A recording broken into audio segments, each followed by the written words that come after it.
buenas noches amigos, ¿cómo están? Esta noche los saludo no solo a nombre de mi programa y de mi canal, sino a nombre de los otros canales también, porque estamos en una ocasión muy especial. Vamos a realizar una entrevista al presidente de la República, Francisco Sagasti, a quien agradecemos que nos la haya concedido. Pero nos la ha concedido a todas a la vez. ¿Y quiénes somos todas? Las conductoras de los programas dominicales de su preferencia. Así que esta noche me toca, en una ocasión sumamente singular, presentar a quienes normalmente están al otro lado compitiendo. Esta noche compartimos la entrevista con Pamela Bertis, con Mónica Delta, con Rosana Cueva y su servidora Sol Carreño. Nos hemos sorteado quién presenta y por eso presento yo. Muchas gracias a todas por estar aquí y sobre todo muchas gracias, señor presidente, por concedernos esta entrevista. Muchísimas gracias a ustedes y bienvenidas a esta casa, bienvenidas a Palacio de Gobierno, que es la casa de todos los peruanos y de todas las peruanas, en las cuales estaré aquí por un corto tiempo para servir al país. Muchas gracias. Vamos a empezar entonces con esta entrevista que constará de 4 bloques de cada una de nosotras y luego una ronda de repreguntas. Y como me toca empezar, vamos a empezar por los temas más generales. Yo estuve revisando una serie de textos escritos por usted y una serie de conferencias y me llamó la atención algo que usted dijo en enero del 2018. Usted dijo, lo voy a resumir: en nuestro país somos maravillosos imaginando reformas y visiones de futuro, pero cuando se trata de ponerlas en práctica no sabemos cómo hacerlo. Mi primera pregunta, señor presidente, es: ¿ya tiene usted alguna idea de cómo hacerlo? Estoy tratando de tener una idea de cómo poner en práctica. En la experiencia que he tenido a lo largo de los años, lo que he visto es que hay personas capaces de imaginar, diseñar, y hay personas capaces de hacer las cosas. Pero rara vez en un país como el nuestro se encuentran personas que son capaces de hacer las dos cosas. Y desgraciadamente a lo largo de nuestra historia, no solo reciente, sino prácticamente de toda nuestra vida republicana, hemos tenido cosas maravillosas, pero nos ha faltado la capacidad de ejecución y sobre todo la capacidad de vincular ideas con acción. Estamos haciendo lo posible por llenar ese vacío, por cerrar esa brecha entre ideas y acción en estos pocos meses que tendremos en el gobierno de transición y de emergencia. Tiene pocos meses para gobernar, pero ha tenido muchos años dedicado a analizar las fallas de nuestros gobiernos y a hacer planes. Estuve revisando el documento de Agenda Perú y ha pasado usted, con muchos expertos, por toda la problemática nacional. Yo le quería preguntar sobre algunas de esas cosas y cómo llevarlas a la realidad en concreto. Por ejemplo, un tema que preocupa ahora es el momento constituyente, luego de lo que se ha venido a denominar el momento destituyente de esta juventud que negó, digamos, todo. Dijo, no quiero a este presidente, este Congreso no me representa. Y lo primero que nos preguntamos es, ese no, ese rechazo, ¿usted ya tiene claro qué significa en sentido afirmativo? Es decir, ¿qué cosas sí quiere la ciudadanía, qué cosas sí quiere esa juventud que a todo le dijo no en la calle? Yo creo que sí, quizá muchas veces no lo expresan de una manera muy clara, no lo verbalizan, pero hay una intuición en esta juventud que, dicho sea de paso, es la misma que vimos cuando hicimos Agenda Perú hace 20 años. Ahí hablamos de un fermento renovador, de gente joven con nuevas ideas, con aspiraciones, que son las viejas ideas republicanas: igualdad de oportunidades, igualdad de trato. El problema de ser reconocido como una persona igual por aquellos que se sienten diferentes, superiores o distintos, es una de las, digamos, demandas centrales en todo nuestro país. Y a partir de eso, si uno piensa en trato igual, oportunidades igual, se derivan una serie de consecuencias para lo que debe ser la educación, para lo que debe ser la salud, para lo que debe ser el trabajo, y eso fue lo que planteamos hace 20 años en Agenda Perú, y a lo largo de todo este tiempo que ha sucedido entre ese momento, además el momento en que tuvimos a Valentín Paniagua como presidente de transición, que coincidió con la publicación de ese ensayo, no hemos podido poner en práctica esas ideas. Ahora, bueno, tenemos solo 8 meses, pero vamos a escoger aquellas que, en primer lugar, sean urgentes, porque ahora, seamos claros, honestos acá. No estamos en un diseño de una estrategia de desarrollo a largo plazo. Estamos con un conjunto de urgencias y de emergencias que requieren atención inmediata. Teniendo las ideas como telón de fondo, lo que haremos es asegurarnos que esas demandas inmediatas, esas exigencias, estas emergencias se aborden de manera adecuada. Usted ha dicho en repetidas ocasiones en los últimos días que como gobierno de transición no le toca hacer mayores transformaciones, sino que simplemente, y lo cito, nos toca crear las condiciones para que esto suceda. No podemos en un momento tan crítico ir más allá, y también lo repitió en Huaura hace poco. Sin embargo, usted acaba de decir otra cosa que también ha dicho, que si bien no se pueden hacer grandes transformaciones, sí se requieren ciertos actos concretos. Entonces, mi siguiente pregunta ya le pide que concrete algunos de estos actos, si es que ya ha pensado cuáles son esos pequeños actos concretos que cree que puede hacer en estos 8 meses para dejar un país más preparado y más pacífico, que es lo que usted ha anunciado para el Bicentenario. Básicamente 3 tipos de cosas. En primer lugar, dar un rumbo. Es decir, devolverle al país la confianza y la esperanza en sus gobernantes. Yo creo que eso es lo primero. Y con el comportamiento, con la transparencia, con el equipo que hemos escogido, lo primero y más importante es que la gente sienta que tiene un gobierno que está trabajando para ellos, que tenga la confianza y la esperanza. Ese es el primer punto. En segundo lugar, tenemos unas urgencias enormes. El tema de salud, la pandemia, es terrible y ahí hay varios aspectos. Está todo el aspecto de prevención, en lo cual nos falta mucho, cómo evitar los contagios, todo el aspecto de tratamiento, que realmente es complicadísimo con la carencia que tenemos en hospitales, etcétera, y luego está el tema de la vacuna. La vacuna va a tener que tomar un papel protagonista en este tema porque tenemos que hacerla en pocos meses, tenemos que conseguir las vacunas, o sea que estamos abocados a eso. En segundo lugar está el tema de trabajo. Realmente muchos millones de peruanos han perdido su trabajo. Es interesante, en las conversaciones que he tenido con el ministro de Trabajo, me ha hecho ver, por ejemplo, que si bien se han perdido menos puestos de trabajo en el sector regular de la economía, que está sujeto a contratos y todo, proporcionalmente se perdieron menos, está tomando más tiempo en recuperar el empleo en ese sector.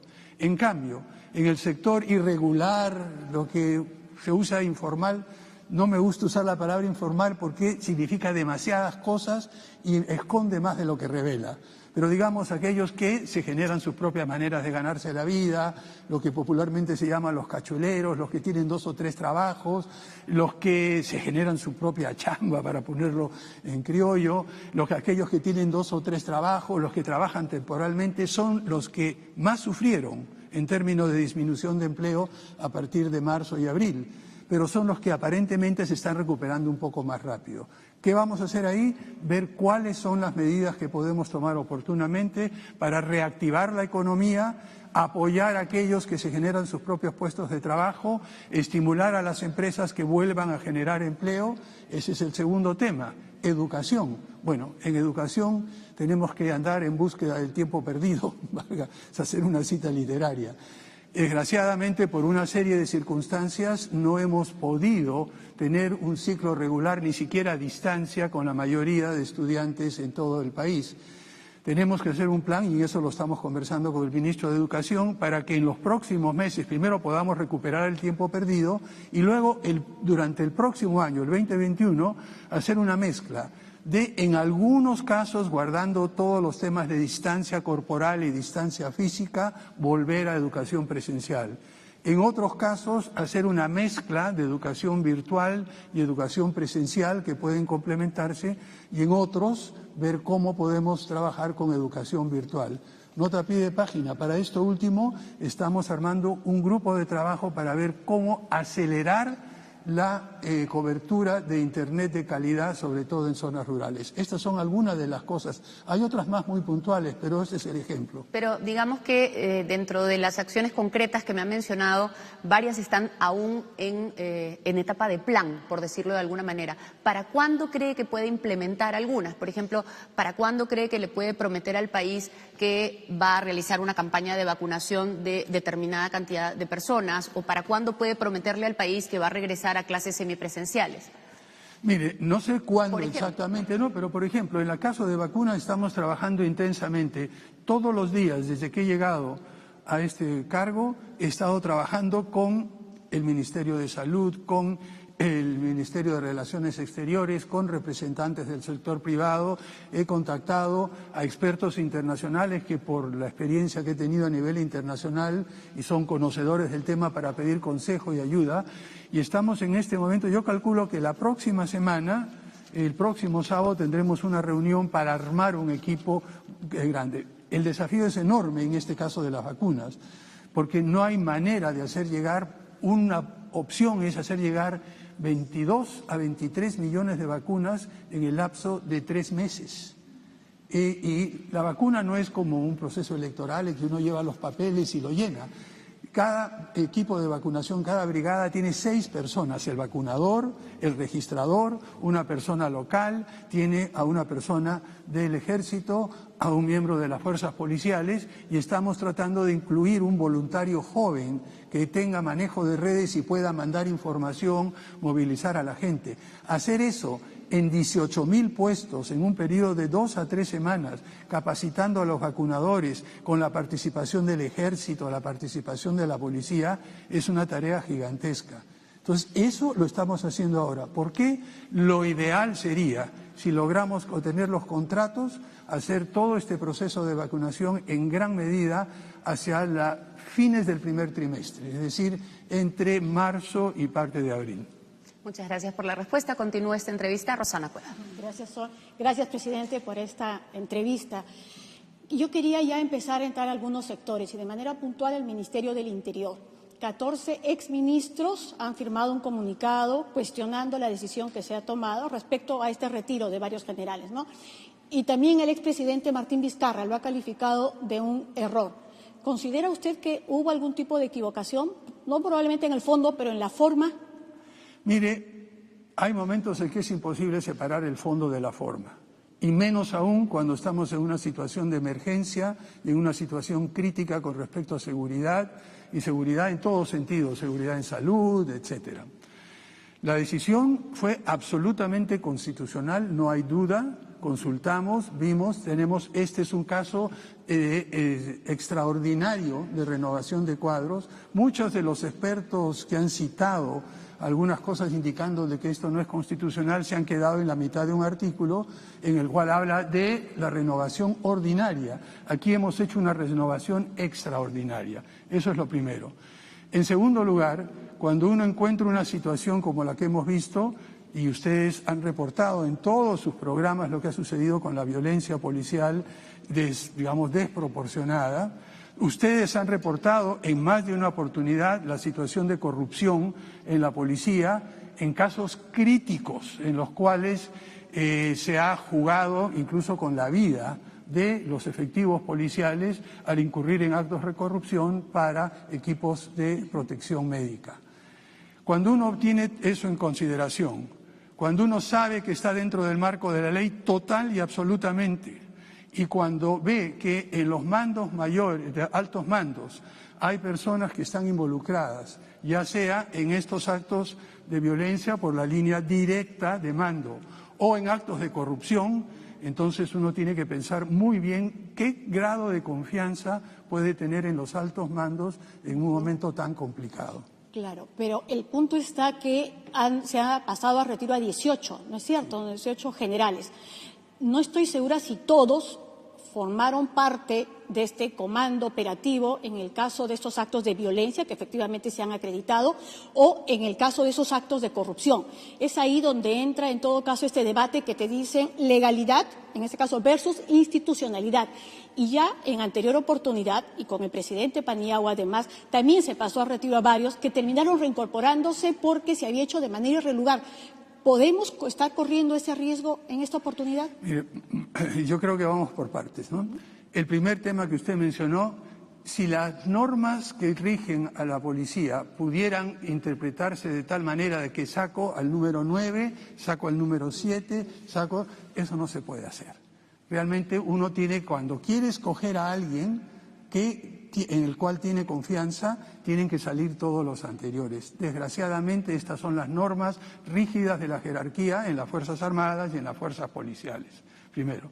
Segundo lugar, como usted bien ha mencionado, entre las personas que están en esa lista que han sido pasadas al retiro, hay personas que han participado o por lo menos han tenido injerencia en estos actos que usted ha mencionado, hay personas que han sido repuestas por mandato judicial, pese a que hay una sentencia del Tribunal Constitucional posterior a la reposición de ellos que indica que es absoluta prerrogativa del Poder Ejecutivo el separar los mandos y que el Poder Judicial, por la separación de poderes, no puede intervenir en un acto de esa naturaleza. O sea que ya tenemos ahora, de ahora en adelante, una sentencia del Tribunal Constitucional que, si se hubiera hecho anteriormente, hubiera impedido la reincorporación de al menos de 5 a 7 generales.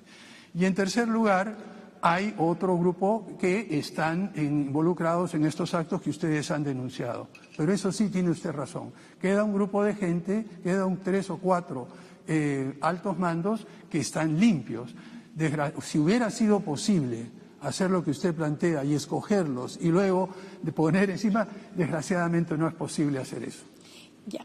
¿Qué garantiza que esta reforma, bueno, ustedes no terminan de llamarla reforma, es verdad, pero en el caso de Valentín Paniagua, el expresidente, también se decía sentar las bases de la reforma? ¿Es eso lo que se está haciendo y por qué esta sí tendría éxito y en qué falló en todo caso la anterior? Mire, hay varias razones, no voy a entrar en todas y cada una de ellas, pero en primer lugar, en este caso, este proceso de fortalecimiento y modernización de la policía tiene una cosa muy clara: todo el apoyo del presidente y de la presidenta del Consejo de Ministros. O sea que, en primer lugar, cuentan con eso. En segundo lugar, ya hay suficientes sugerencias, planteamientos, ideas que nos permiten visualizar cómo se debe hacer eso.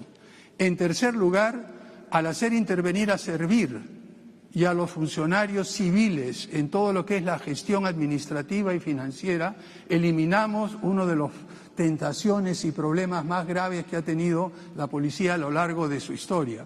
Y hemos visto que ha habido casos bastante opacos de manejo de recursos financieros. Entonces, por lo menos estas primeras medidas nos dan la confianza de hacer lo que se había mencionado anteriormente, de sentar las bases. Sabemos que 8 meses es muy poco, pero no son solo 8 meses, estamos en campaña electoral y por lo tanto cada candidato, con justa razón, va a querer utilizar esto como un tema de campaña. No solo eso, sino las elecciones son en la primera vuelta el 11 de abril. Para ese momento ya tendremos por lo menos 2 y el 6 la segunda. O sea que los tiempos son muy, muy cortos y lo que aspiramos es a sentar las bases firmes, unos cimientos sólidos, con todo el apoyo que se le pueda dar desde la Presidencia de la República y la Presidencia del Consejo de Ministros. Este anuncio de una huelga policial, ¿cómo la están evaluando? La estamos evaluando. Lo que hemos sabido es que hay siempre, como en todo caso, algunos generales descontentos, sobre todo generales en retiro, algunos que de una forma u otra han sido afectados no solo por esta situación las decisiones que hemos tomado ahora, sino por otras decisiones y por otras acusaciones que ustedes mismas en sus programas han puesto sobre el tapete. Y ellos básicamente se sienten afectados. No creo que con justa razón, porque realmente ustedes han demostrado algunos de estos actos. Lo que consideramos es de que hay un intento de movilizar, pero por otra parte hemos recibido mensajes muy claros de la policía de a pie, de los que están en las comisarías, de los que han sido afectados por el robo de computadoras, por la entrega de material defectuoso y todo, que están diciendo por fin hay algo, y hay muchos también dicen que el poner a Servir va a ayudar a limpiar a la institución de malos elementos. Paso al tema de la Constitución, el cambio de la Constitución. Entonces, en un primer momento usted ha dicho que este no es el momento, pero luego en Huaura también quiero que en todo caso nos aclare exactamente a qué se refiere. Da la sensación de que era, bueno, sí, llevémoslo ya al debate. ¿Sí considera que es el momento para empezar a debatirlo o ya sembrar la semilla de un cambio de la Constitución? Bueno, en primer lugar, no tenemos el mandato en el gobierno de transición que me honro en presidir, de transición de emergencia, para iniciar un proceso de cambio constitucional. Yo soy muy consciente que he sido elegido, o designado más que elegido, por 97 congresistas. Eso no me da un mandato a mí para empezar un gran debate, un proceso de cambio, ni mucho menos. Lo que sí puedo hacer, y eso fue lo que dije, y lo dije, y me permítanme aclararlo, es que ya tenemos suficiente información, sugerencias, planteamientos, ideas, que vienen de diferentes lugares. E incluso durante el gobierno de Valentín Paniagua se armó un grupo de trabajo que propuso algo que luego desapareció poco a poco. Recuperemos ese intento, actualicemos los planteamientos, escuchemos los diferentes puntos de vista y entreguémosles al próximo gobierno y al próximo Congreso, elegido esta vez sí por toda la ciudadanía, la decisión de cómo cambiar la Constitución. Eso es simplemente lo que he dicho. Y además de eso he añadido que en todo el mundo las constituciones van evolucionando poco a poco. La Constitución actual ha tenido una serie de modificaciones, no hay que tenerle miedo a eso. Y lo que podemos hacer dentro de este tiempo limitado es lo que mencioné.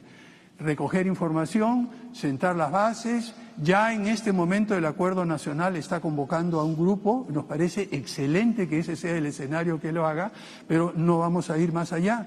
No tenemos la legitimidad y no tenemos en este momento ni el tiempo ni la legitimidad para hacerlo, Rosana. Presidente, se me acabó el tiempo, así que le cedo la posta a Mónica Delta. Muchas gracias. Gracias. Presidente, ¿cómo está? Muy buenas noches. Gracias por recibirnos a todas. Yo quería insistir en el tema de la Policía Nacional, no por una razón de tipo personal, sino que creo que hay que medir también la dimensión de lo que puede provocar una situación de insatisfacción. Usted ha señalado que efectivamente varios de los que han sido pasados al retiro están vinculados o a los exabruptos que ha tenido la policía en las manifestaciones o a las denuncias que han habido vinculadas efectivamente a las compras, a la logística del instrumental sanitario. Pero usted ha dicho que hay 2 o 3 que han pagado, digamos, como justos entre los pecadores. Y en esos 3 podría estar el comandante general o el excomandante general, el general Velasco. ¿Por qué?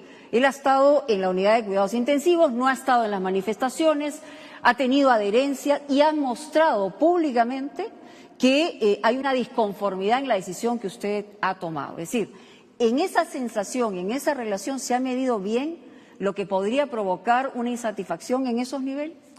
Mire, cuando recibí el reconocimiento de las Fuerzas Armadas y Policiales, reconocí al general Orlando Velasco por su dedicación y por tan poco tiempo después de haberse recuperado, el haberse incorporado a sus actividades, y me parece que es una persona digna de tomar en cuenta en cualquier otra tarea futura. Pero vamos al tema de insatisfacción, que tiene 2 niveles. Entiendo la insatisfacción de aquellos que han sido retirados y he explicado las razones y todo eso. Pero por favor, no traslademos esa insatisfacción al resto de los efectivos de policía. Estos llamados a huelga lo que hacen es distanciar más a la policía de la ciudadanía, en momentos en el cual el gobierno de transición y emergencia quiere acercar, quiere volver a poner a la ciudadanía en contacto con su policía. Una huelga en estas circunstancias los alejaría más. Yo creo que hay que reflexionar sobre ese tema, no creemos que sea algo que pueda suceder y menos aún que cualquier oficial responsable de alto rango en actividad o retirado siquiera esté pensando en un momento tan crítico en el país fomentar una acción de ese tipo. Pero usted está llamando a una reflexión entre quienes están disgustados por una decisión que ha tomado el gobierno o efectivamente tienen la certeza de que los mandos inferiores de la policía están tranquilos con este pase al retiro. La información que tenemos, que es muy difícil conseguir en tan corto tiempo, es que hay muchos efectivos de la policía que han estado, al contrario, molestos con la forma en la cual se ha manejado la institución por cosas como lo que usted ha mencionado. algunos disconformes con todo el tema de corrupción, otros disconformes con el tema de trato, etcétera, y algunos también disconformes con la forma así, digamos, excesiva que se usó la fuerza. La información que tenemos es que la mayoría de los efectivos son conscientes de su labor, estamos seguros de que cumplirán sus responsabilidades a cabalidad, y lo que yo quisiera hacer es un llamado a estos altos mandos, a estos oficiales, que por favor acepten la situación, conversémosla de otra manera, que podemos tener otras oportunidades, pero que de ninguna forma traten de crear una situación de zozobra en la ciudadanía y en la policía. Conversar no podría ser revertir, porque eso es lo que están pidiendo, e incluso están pidiendo la renuncia del ministro del Interior, ¿no? No, esto está descartado. Yo le digo, no tenemos tiempo para andar en experimentos. El ministro del Interior tiene toda la confianza de la Presidenta del Consejo de Ministros y toda mi confianza. No estamos para entradas y salidas y juegos de ajedrez, que entra uno y sale otro, un momento tan crítico por un grupo de oficiales disconformes, la mayoría de los cuales está cuestionado. Entremos a otro tema, que es el tema del Congreso, que también parece ser que hay disconformidad en algunos. Son los mismos votos que están ahí, que vacaron a un presidente. Probablemente podrían volver a hacerlo. Están con sangre en la cara, pero en este momento tienen una especie de condena, digamos, de la ciudadanía. Así que en ese sentido van a tener que guardar ciertas formas.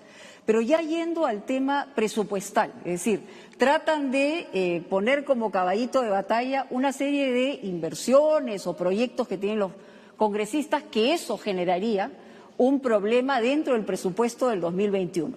¿Cómo responder a eso? Usted, digamos, es presidente encargado, está en un gobierno de transición y de emergencia, como usted bien lo ha señalado, pero la realidad es que el Congreso está en otra expectativa y usted está teniendo relación y conversaciones con los líderes, pero finalmente es el mismo Congreso. O sea, ¿cómo lidiar con eso?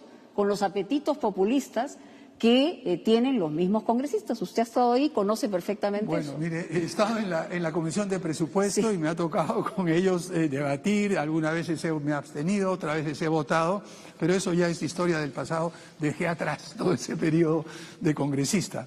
En este momento se está discutiendo el presupuesto. El ministro de Economía y Finanzas, Waldo Mendoza, que es una persona realmente muy capaz, muy comprometido, está en un diálogo continuo, tratando de precisamente hacer lo que usted dice, persuadirlos de que algunos proyectos que ellos están tratando de introducir dentro del presupuesto realmente no tienen cabida en este momento. ¿Por qué? Y yo lo entiendo, porque una de las cosas que he aprendido en el Congreso, nuevamente, debo confesar que después del proyecto Agenda Perú hace 20 años, donde viajé por todo el país, mis viajes a diferentes regiones han sido un poco esporádicos. Pero encontrarme con mis colegas, ex colegas en el Congreso, con esas demandas legítimas, esa postergación, ese ninguneo en muchos casos, lo que lo hemos visto de ministros, etcétera, me ha hecho darme cuenta de que muchas de esas demandas son legítimas. Y el problema no es de votarlas o ningunearlas o son ignorantes. Lo que yo he tratado de hacer en las comisiones, en las intervenciones, es decir, escucharlos. Y una vez que uno se escucha, mira, la forma en que estás planteando esto quizás no es la mejor. Déjame reinterpretar lo que estás diciendo y ver si lo podemos proponer. Y así ha sucedido en algunos casos. En la comisión que tuve el honor de presidir, la Comisión de Ciencia, Innovación y Tecnología, pregúntele a cualquiera de sus miembros, darán testimonio de esto. Eso es lo que está haciendo Waldo. El ministro de Economía y Finanzas está conversando con los congresistas y decirle, de acuerdo, esta carretera, este proyecto de inversión ha sido postergado por 7 años. En este momento necesitamos los recursos para vacunar a todos. Entonces, dejar eso para más adelante realmente es lo más conveniente para el país. Yo espero que sus dotes de maestro puedan persuadir al Congreso que la mejor manera de avanzar es tener un presupuesto equilibrado, un presupuesto balanceado, y que sus legítimas aspiraciones en muchos casos pueden ser satisfechas más adelante. Pero hay casos bien concretos. Pueden insistir, por ejemplo, en el retiro de fondos de la ONP. En el caso de las AFP ya esto fue promulgado. Es más, usted fue uno de los firmantes de este proyecto de ley, esta iniciativa en las AFP. el tema de la ONP generaría un problema gigantesco. Es imposible afrontar presupuestalmente esa posibilidad. ¿Cómo los va a convencer? Porque hay algunos que tienen buenas intenciones y hay otros que no tanto. Y eso también lo conoce, presidente. Bueno, tiene toda la razón. Así, yo no juzgo las intenciones, pero creo que usted tiene toda la razón. De ahí eso es muy sencillo. Desde el punto de vista de responsabilidad fiscal, desde el punto de vista ahora, ya no en el lado del Congreso, en el cual yo puedo firmar, puedo canalizar demandas, puedo plantear, puedo negociar con el Ejecutivo, pero estando del otro lado ya estamos en otro juego. Y a mí la responsabilidad es cómo mantener la estabilidad económica que necesitan todos los peruanos y peruanas para poder avanzar y progresar. Y en este sentido, que quede perfectamente claro, nosotros no consideramos que aprobar este proyecto de retiro masivo de la ONP es viable, es conveniente en este momento crítico. Yo creo también que algunos de que proponen eso lo saben muy bien, lo saben perfectamente.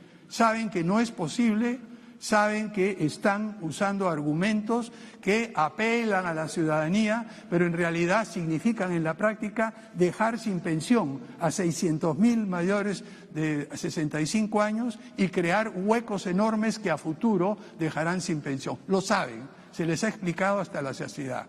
Y por lo tanto, en ese caso, yo no soy el Ejecutivo, lo observó.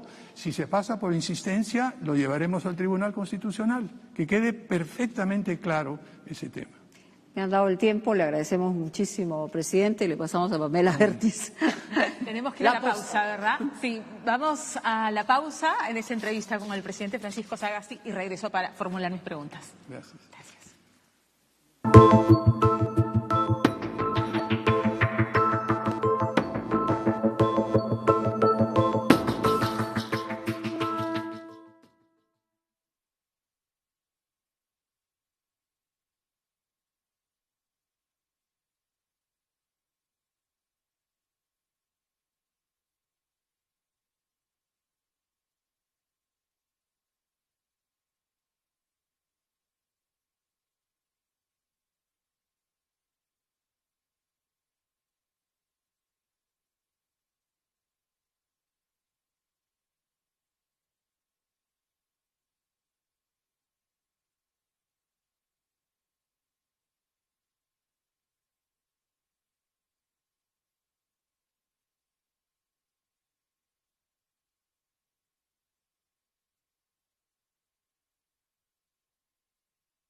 Buenas noches y bienvenidos nuevamente. Estamos en un programa especial en el que compartimos una mesa de preguntas para el presidente Francisco Sagasti con mis compañeras Sol Carreño, Roxana Cueva y Mónica Delta. Es mi turno de plantear preguntas, presidente, y quisiera retomar el tema económico porque veo con preocupación que el Congreso y las bancadas están presentando proyectos que supondrían inversión por 5.000 millones de soles, que suponen 4,2 puntos del PBI. El viernes el Consejo Fiscal ha sugerido en un documento que ha publicado que en caso se aprueben estas leyes por insistencia en el Congreso que supongan incremento del gasto público, que el Ejecutivo cumpla con su obligación de acudir al Tribunal Constitucional. Usted ha dicho que en el caso de la ONP si ocurriera que por insistencia lo aprueban, lo haría. Entonces, en este caso, digamos, este incremento de presupuesto que no le corresponde al Congreso, ¿actuaría de la misma manera? Veremos caso por caso. No todos son iguales, de repente hay algunas cosas que sean justificadas. No hemos recibido todavía las leyes, sabemos que hay muchísimos proyectos, hay reclamos y yo creo que lo responsable como presidente y respetuoso del Congreso es examinar cada una de las leyes en sus méritos, sus implicancias, y eso es lo que haremos.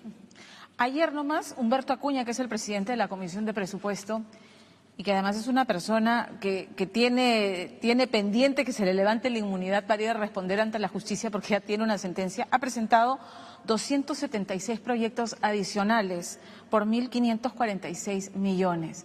Lo que decía Mónica es cierto, estamos hablando de bancadas que han terminado muy golpeadas después de la salida del señor Merino y usted al tomar el mando, y que claramente una forma de reconectar nuevamente con ese peruano de a pie que les ha dicho no me representan, es justamente echando mano a un presupuesto que ellos no pueden incrementar. Ellos lo saben y saben perfectamente. Yo creo que la ciudadanía también lo sabe. Los últimos meses hemos tenido una serie de instancias, de discusiones de esta naturaleza y poco a poco va calando eso en la ciudadanía. Pero de la manera en que opera la Comisión de Presupuesto, el presidente canaliza los pedidos de todas las personas. Así es que no sé los detalles, pero me imagino que esta lista larga de proyectos no es de un solo congresista ni del presidente, sino es el vehículo a través del cual los diferentes congresistas presentan sus demandas. Y yo lo que espero que suceda hoy, porque están en este momento terminando, recuerden que mañana es el último día para aprobar el presupuesto de la República, el ministro de Economía y Finanzas y su equipo está conversando con los congresistas precisamente para, digamos, redimensionar este conjunto de pedidos de tal manera de que no generen problemas serios a las cuentas fiscales y respeten lo que recomienda el Consejo Fiscal. Quisiera entender ahora, presidente, ¿qué lo hizo cambiar de postura respecto a la ley de control de fusiones, que cuando estaba en el Congreso apoyó y que ahora desde el Ejecutivo observó? Zenaida Solís, que es parte de la bancada del partido al que usted pertenece, está pidiendo ir por la insistencia en esta ley. Bueno, eso es una cosa muy sencilla y creo que eso me permite explicar claramente la diferencia entre las funciones del Congreso y las funciones del Poder Ejecutivo. Cuando esa ley se presentó fue una ley muy buena, muy bien armada y Zenaida Solís, que es de la bancada morada, hizo un trabajo extraordinario coordinando con diferentes personas. A la hora que se envió ese proyecto de ley a comentarios del Ejecutivo vinieron 2 o 3 observaciones que parecían sensatas. Por ejemplo, que en el caso de fusiones de instituciones financieras se tuviera la opinión de la Superintendencia de Banca y Seguros, que es un organismo autónomo. El proyecto de ley inicial planteaba que sea solo Indecopi. Entonces, una de las ideas era que se incluya la participación de la Superintendencia de Banca y Seguros. ¿Por qué? Porque en todo el mundo, cuando hay una institución financiera débil, con problemas de quiebra, si se deja que quiebre, puede arrastrar un crack financiero muy grande, como hemos visto en otros lugares. Por lo tanto, la opinión de la Superintendencia de Banca y Seguros sobre si conviene que un banco más grande absorba al banco que está prácticamente en quiebra es importante para ver si se autoriza o no. Cuando llegó a la Comisión de Defensa del Consumidor, este planteamiento que habíamos conversado no se incluyó. Al final, lo que vimos, discutiendo dentro de la bancada, la posición mayoritaria, yo como vocero representé la posición mayoritaria de votar a favor con la idea de que el Ejecutivo más adelante, como nos lo había anunciado, lo iba a observar tal como lo hice yo, y que esto no es un rechazo, al contrario. Es para que recoja esta sugerencia, por ejemplo, de la SBS en el caso de fusión de bancos, pero hablemos, es para que recoja esta sugerencia. Sobre este punto termino diciendo simple y llanamente que nosotros queremos que en las discusiones con el Congreso se perfeccione esa ley. No estamos en contra, observar no es estar en contra. Y le doy un dato adicional. El día de mañana he invitado a almorzar precisamente para responder esta pregunta a la Presidenta del Congreso, al Presidente de la Comisión de Defensa del Consumidor, al Presidente de la Comisión de Economía, a la autora del proyecto de ley, Zenalda Solís, y por nuestro lado estará la Presidenta del Consejo de Ministros, Indecopi, y yo. Y también hemos invitado a la Supervisora de Banca y Seguro, que es un organismo autónomo, precisamente para conversar y explicar cómo creemos que se puede mejorar esta ley. Una observación no es un rechazo, es una oportunidad de mejora, Pamela. También están teniendo estas conversaciones Ejecutivo y Congreso respecto a la reforma integral del sistema previsional. Hay un proyecto de Carmen Omonte que genera preocupación. La encuesta de Ipsos señala que el 93% de los aportantes dicen no, yo quiero que del sistema privado siga siendo mi fondo particular y personal, ¿no? Y la propuesta más bien va a la creación de una gran entidad que administre los fondos públicos y privados. ¿Hay conversaciones en torno a este proyecto? He conversado con la congresista Carmen Omonte sobre este tema. Sabemos, y ella es muy consciente, de que el tiempo es muy limitado para aprobar una ley de reforma de esta naturaleza. Tengo entendido que lo que va a plantear es una ley de base, es una ley marco en esto. Ahora bien, ese 93% que usted menciona ese porcentaje se refiere a los afiliados a la AFP. A las AFPs, claro. Perfecto. Lo que recuerdo, y nosotros participamos, uno de los congresistas del Partido Morado era miembro titular y yo era miembro suplente, proponiendo algunas ideas de buscar un justo medio entre un sistema que por un lado sea individual, pero por otro lado contenga un componente solidario. Nosotros creemos que es muy importante. Lo que está planteándose ahora permite abrir un espacio dentro de algunos principios de un marco general para que se diseñe un sistema ya en profundidad y con detalle con otras leyes que permita armonizar los 9 principios que aprobamos todos por consenso en esa comisión, que incluyen sostenibilidad, solidaridad, en fin, toda una serie de criterios. Y lo que se estuvo haciendo, por lo menos hasta donde estuve yo en ese momento, es asegurar que cada una de las propuestas que se hacían encajara de entre los principios. Yo confío y yo debo reconocer el trabajo que ha hecho la congresista Monte, que es de otro partido, pero al verla presidir esa comisión con tino, con paciencia, incluso escuchando a algunos congresistas miembros de esa comisión que realmente sobrepasaban totalmente el marco de trabajo de la comisión y sin embargo mantener la tranquilidad, la paz y hacernos llegar a los miembros de la comisión a estos esquemas generales. Una precisión, me queda poco, 2 minutos creo, una precisión sobre, usted ha hecho mención a apelar a la solidaridad para poder compensar a quienes van a tener una pensión muy pequeña, ¿no es cierto? Sobre todo aquellos que están en el sector público. La misma encuesta de Ipsos recoge la posibilidad de creación de un impuesto para compensar a los que tienen pensiones pequeñas. ¿Es una posibilidad?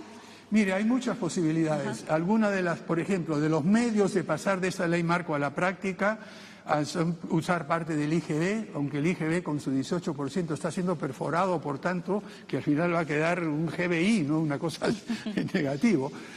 Podría hacerse eso, pero cuando nosotros planteamos nuestra posición con respecto a las AFP en el Pleno, dijimos muy claramente lo siguiente, que se requieren 3 reformas simultáneas. Pensiones no se puede reformar sin una reforma tributaria y no se puede hacer esto sin una reforma laboral. Se está empezando por la ley marco de reforma de pensiones, pero el próximo no nos corresponde a nosotros, no tenemos el mandato, pero claramente el próximo gobierno tiene que hacer una reforma tributaria y tiene que hacer una reforma laboral. Y solo cuando tengamos estas 3 cosas, y ahí viene alguna de las ideas de estas visiones de futuro, tenemos la concepción muy clara de que no se puede, digamos, reformar uno sin reformar los otros. Y eso es una tarea del próximo gobierno y ojalá que sentemos las bases para eso. Gracias. Nos toca la última ronda, le doy el paso a Sol. Gracias, Pamela. Voy a hacer, bueno, en esta segunda ronda es menos tiempo y quisiera hacerle 2 preguntas por lo menos, así que le ruego brevedad y precisión en las respuestas. Tomando la preocupación económica que han mencionado aquí algunas de mis compañeras y algo que nos dijo usted, que el Perú es un país muy singular con esto de la informalidad y que para usted y para el gobierno es prioridad el tema de la reactivación. Hay ciertas cosas que sí se pueden hacer en poco tiempo, como por ejemplo cambiar enfoques de las normas. Estamos acostumbrados a tener demasiadas regulaciones. ¿Ha pensado, por ejemplo, su gobierno en cambiar de hacer estas extensas y complicadas listas de esto se permite y esto no, a pasar una premisa de que se permite en principio trabajar y que solo se prohíben ciertas cosas? O, por ejemplo, en el tema de la educación, son muchas las cosas que hay que hacer, pero ¿ha pensado, por ejemplo, en garantizar algo tan concreto como que todos los colegios tengan baños con agua, desagüe y jabón? La respuesta es sí a las 2 cosas. Eso en educación está trabajando y es una de las prioridades del Ministerio de Educación. Pero poner baños operativos y jabón en todos los colegios es algo que trataremos de hacer. Nos ayuda un poco el hecho de que van a ser clases virtuales en parte, pero esa es una tarea que realmente tiene años de estar postergada y que en 8 meses sola podremos empezar, pero sí. Con respecto a regulaciones también, una de las cosas que es importante, ustedes han visto la Plaza de Armas. Ya pueden caminar, ya pueden pasar y vamos a ir reduciendo, somos convencidos que la sobreregulación de actividades puntuales no solamente limita la iniciativa individual, limita la libertad individual, sino que crea situaciones perniciosas de distorsiones que no son adecuadas. Entonces, ¿podría garantizarnos que va a cambiar ese enfoque y más bien dar pocas normas prohibitivas y tener como principio que la gente puede tratar de trabajar, tratar de salir? Bueno, ahí tenemos un dilema complicado entre la protección de la salud y las oportunidades de trabajo.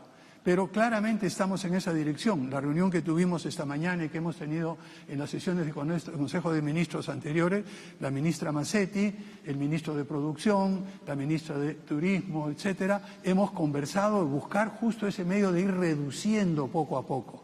Pero miren, pasar de las excesivas regulaciones que hemos tenido hasta ahora, de un salto a muy poca regulación es difícil. Hay que hacerlo poco a poco, digamos, de manera ordenada, de manera tranquila. Quiero terminar nuestra parte preguntándole ya sobre un tema de gestos políticos y relaciones políticas. En los últimos días y en general, en toda su actuación, usted habla mucho de concertar, consensuar. Se le ha visto recibir en Palacio a los líderes de la oposición, incluso a políticos sumamente cuestionados, y siempre con este talante de tratar de encontrar puntos en común. Pero algunas personas piensan que quizá eso sea una actitud demasiado ingenua, incluso algunos lo han criticado abiertamente por reunirse con algunos líderes que tienen cuestionamientos muy serios. ¿Cómo piensa manejar todos estos meses? ¿Va a persistir en esa actitud de diálogo con todos? ¿Qué va a pasar el día que termine? ¿No teme usted que lo traicionen? Bien, una cosa es ser abierto, dialogar con todo, y otra cosa es ser ingenuo.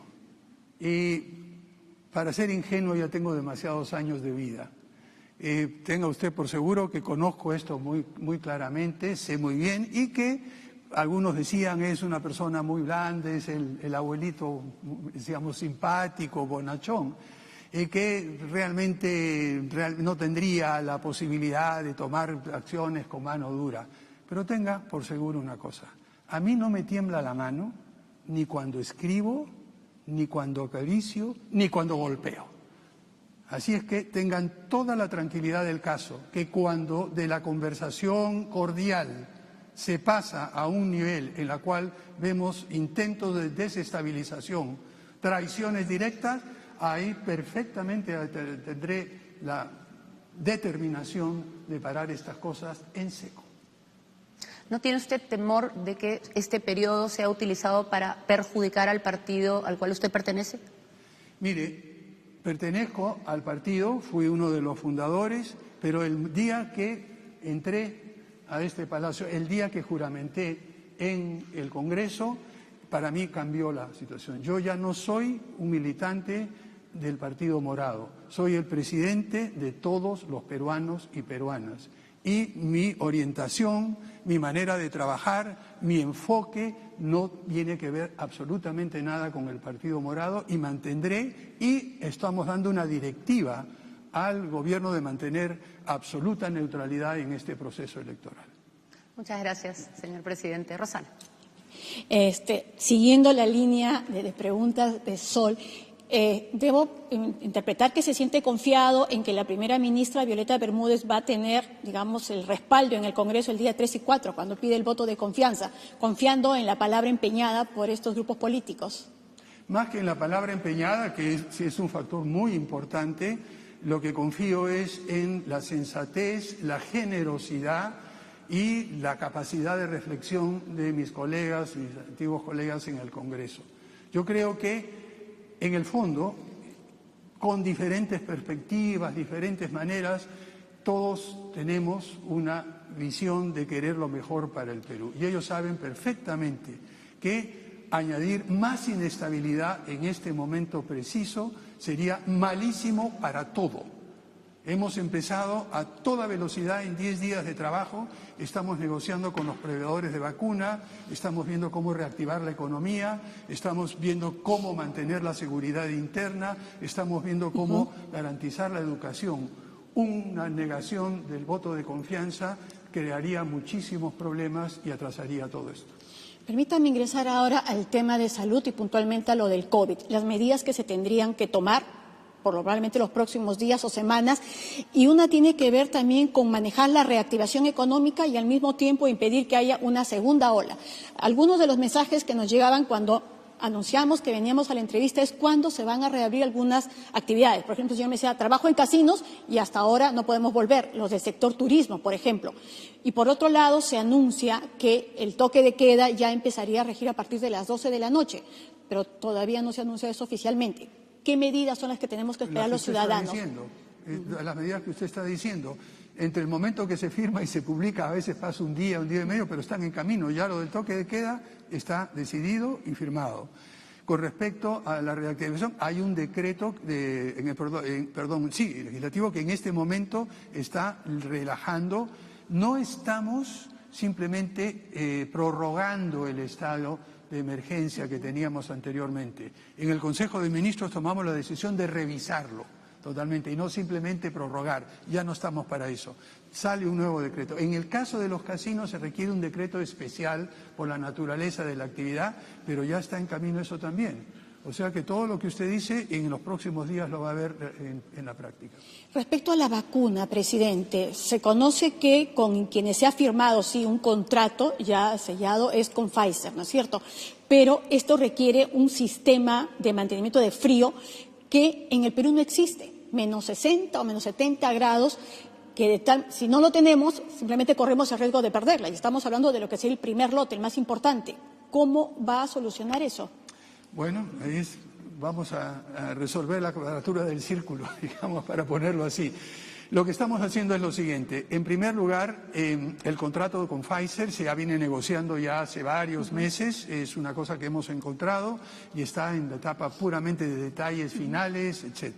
Entre las cosas que se va a plantear allí es ver hasta dónde llega la responsabilidad del proveedor de vacunas en términos de dar el frío y en esos detalles estamos hablando y luego identificando en qué lugares podemos tener por el tiempo requerido estas vacunas y complementarla con apoyo del sector privado y con el apoyo de otras instituciones para poder llegar en la última etapa. Claro, pero confían en poder garantizar este sistema de frío. Garantizar es demasiado. Lo que le puedo decir es que tenemos todo el esfuerzo en marcha, tenemos todas las medidas tomadas. Garantizar 100% probablemente no, pero por ejemplo, esa vacuna tan complicada va a tener que aplicarse solamente en las ciudades, porque no va a aguantar los 4 o 5 días para llegar a los puntos más alejados. Para eso estamos negociando con otro proveedor de vacunas que requieren menos frío y son menos exigentes. Bien, gracias, presidente. Gracias. Mónica. Presidente, siguiendo las dos compañeras que me han antecedido, el tema de la posibilidad de una segunda ola de contagios, porque en realidad hay que buscar el balance exacto, todavía no se ha encontrado, entre reactivar la economía, por un lado, y por otro lado, mantener ciertas restricciones. Y se van a flexibilizar las mismas, porque usted mismo lo acaba de señalar.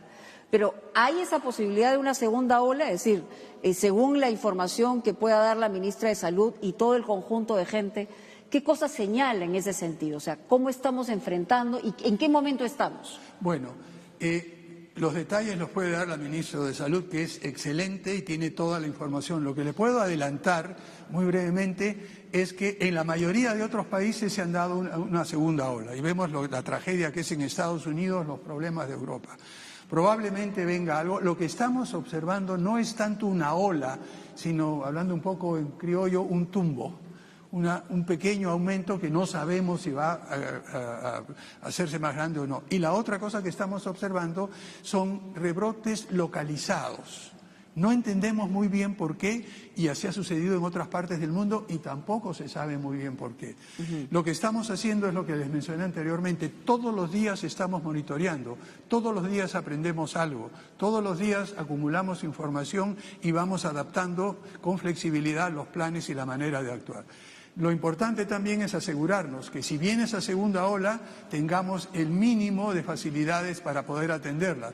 Ya hay contratos para tener más plantas de oxígeno, ya hay contratos para tener más UCI, ya estamos tratando de tener Pero las hospitales. vacunas, por ejemplo, se había señalado, lo dijo el expresidente Vizcarra, que a fin de año, es decir, el próximo mes o en los primeros meses, íbamos a tener 50.000 vacunas ya en el Perú. ¿Eso se mantiene o ha cambiado? Eso está esa es la Pfizer. Sí. Nos va a dar 50.000 vacunas en diciembre, no he dicho la fecha exacta.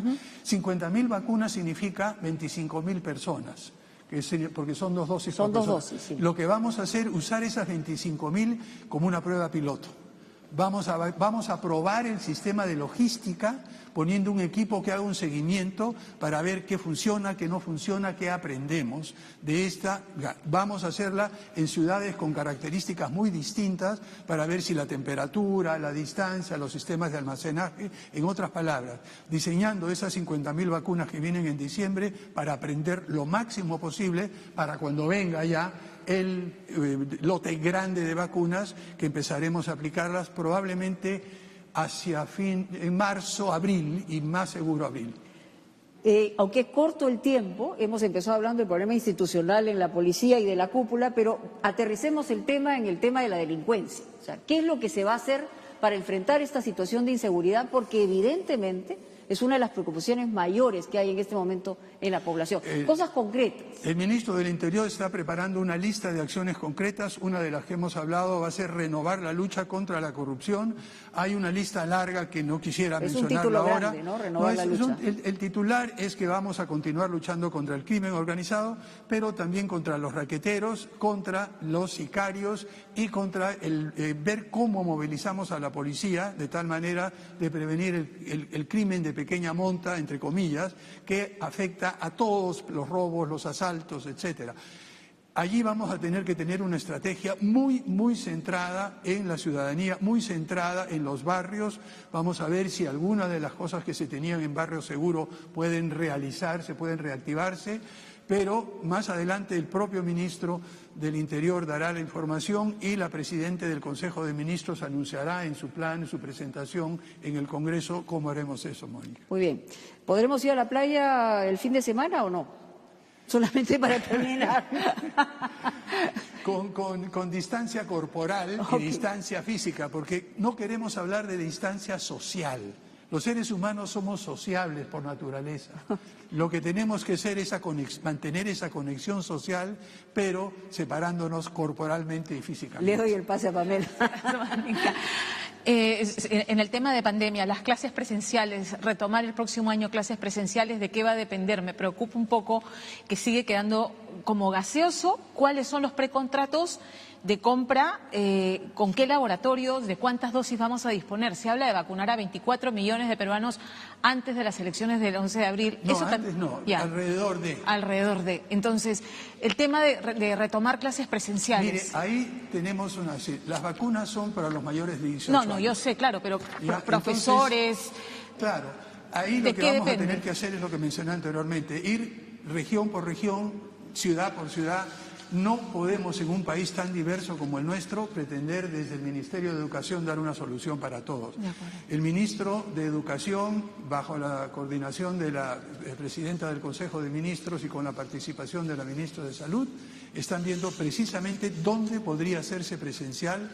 Podría ser, por ejemplo, presencial solamente parte del tiempo, con virtual el resto. En fin, buscar una combinación adecuada. Y en eso están embarcados en este momento, Pamela. El jefe de la OMPE ha pedido una partida presupuestal para pagar a los miembros de mesa. Ya se asignó. Está asignada. Ya se asignó. Perfecto. La audiencia, cambiando de tema radicalmente, de la extradición de Alejandro Toledo es en marzo del próximo año. ¿Tenemos abogados contratados allá para que estén en la audiencia y le hagan seguimiento al tema? Eso viene, le digo con toda franqueza, que en este momento, con todas las otras cosas que ustedes me han preguntado, nosotros confiamos que el Ministerio de Justicia y todo el Ministerio de Relaciones Exteriores continúe el proceso. Pero es importante tener sí, porque creemos que la justicia Alejandro Toledo claramente curso. Tiene dos abogados que son unos tiburones allá. El Estado peruano también tiene que tener a los suyos. Definitivamente eso seguirá su curso. Nosotros una de las cosas importantes que vamos a hacer, mantener la continuidad de aquellas cosas que están funcionando. Y si esto está en camino y funcionando, que continúe tranquilamente, ¿no? Finalmente, presidente, es una pregunta en la que le voy a pedir un pronunciamiento y una reflexión final, porque ya aquí cerramos la entrevista. Buena parte de los problemas que venimos padeciendo en las últimas décadas los peruanos en el ámbito político es precisamente esta clase política que ha desilusionado al elector. Hemos visto las marchas, chicos que dicen, nadie me representa, ¿verdad? Y es que no tenemos partidos políticos, ¿no? Tenemos dueños de estos partidos en los que prima el que tiene la billetera más gorda y en el que entran a cumplir agendas particulares que no tienen nada que ver con el Perú por delante. Y miren la situación en la que nos encontramos, en que tenemos 7, ya a estas alturas de la noche deberíamos ya tener cuáles son los candidatos, pero por lo menos hasta antes de saber, 7 precandidatos con procesos judiciales abiertos, incluyendo al líder del Partido Morado, a Julio Guzmán, que va a ser citado por la Fiscalía en una investigación por el caso de los gángsters de la política. Entonces, quisiera primero un pronunciamiento sobre ese tema del señor Julio Guzmán y luego una reflexión final sobre esta situación a la que estamos enfrentados los peruanos, de ir a tener que elegir por lo menos entre 7 candidatos que tienen procesos judiciales abiertos. Mire, sobre cualquier miembro del Partido Morado no voy a emitir ninguna declaración. Yo ya me desvinculé, no interfiero, ni quiero venir, mantengo la neutralidad, así que eso está fuera de mi radar en este momento totalmente. Con respecto a la renovación de los partidos políticos, concuerdo plenamente. Ha habido una comisión de reforma política, creo que hay que avanzar, creo que hay que adelantar, que hay que hacer y continuar con estas reformas que se han hecho solo a media. Pero yo le digo, lo que yo tengo la esperanza ahora, volviendo al tema de fermento renovador, son estos jóvenes. Y los jóvenes me han mandado mensajes diciendo, Sagasti, te estamos vigilando. Gracias. Vigilen, asegúrense de que nos comportamos bien, pero también vigilen a los otros partidos que, como usted ha mencionado, tienen otros problemas. Lo único que espero, simplemente para despedirme de ustedes a la hora de agradecerles, es que durante este corto gobierno de transición y de emergencia, este gobierno que quiere dejar una transición ordenada, queremos devolverle la confianza y la esperanza a todos los peruanos y a todas las peruanas. Muchas gracias a ustedes. Gracias. Bueno, muchas gracias a todas. Agradecemos la entrevista que nos ha concedido el señor presidente y cada una de nosotras regresa ahora a su casa televisiva. Nos ha juntado a todas por primera vez, presidente. Bueno, ¡Caramba! No, eso me parece extraordinario, le digo. Yo admiro el trabajo de cada una de ustedes. A lo largo de los años las he visto evolucionar, he visto la forma en que han trabajado y mi profundo respeto. Ustedes saben que mi madre fue periodista, mi padre fue periodista. En esa época no eran televisivos, en esa época solo estaba Kiko Ledger. Así que, pero yo tengo un profundo respeto y además también ustedes conocen de mi entrañable amistad con Enrique Sileri, que es como un hermano que lo extraño todos los días y lo tengo en una foto en mi estudio, ya en la Manolina, que mirándome de la espalda, y recuerdo lo que él me decía: borra estos adjetivos, no necesitas dos verbos, quita esto, está mal, la puntuación está mal, para poder decir las cosas con precisión, como trato de hacerlos en entrevistas con ustedes. Bueno, el presidente y el Perú se lo van a agradecer si lo hace bien, así que estaremos el 28 de julio todos viendo qué es lo que pasa. Muchas gracias. Muchas gracias. Buenas noches. Buenas noches.